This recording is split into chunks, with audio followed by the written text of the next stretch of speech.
तर प्रकल्पांना स्थगिती द्यायला मी उद्धव ठाकरे नाही असं मुख्यमंत्री देवेंद्र फडणवीसांनी म्हटलंय। फडणवीसांनी शिंदेंच्या प्रकल्पाला स्थगिती दिली ही माध्यमांची आवडती बातमी झाली असं फडणवीस म्हणाले। विभागीय आयुक्तांनी स्थगिती दिली तरी माझं नाव येतं असंही ते म्हणाले। एखादा नेता एखाद्या बैठकीला नसला तरी नाराजीच्या बातम्या येतात असंही फडणवीस म्हणाले। गेल्या काही काळामध्ये आमच्या माध्यमांची आवडती बातमी झाली आहे। काही झालं की फडणवीसांनी शिंदेंच्या प्रोजेक्टला स्थगिती दिली। एक पेड बातमी झालेली आहे। पहिल्यांदा लक्षात ठेवा, स्थगिती देण्याकरता मी उद्धव ठाकरे नाही आहे।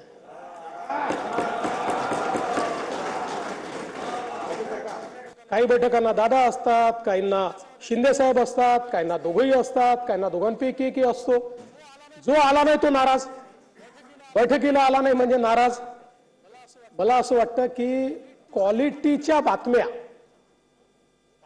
माध्यमांनाही सापडत नाहीयेत आणि विरोधकांनाही क्वालिटीची टीका करता येत नाहीये।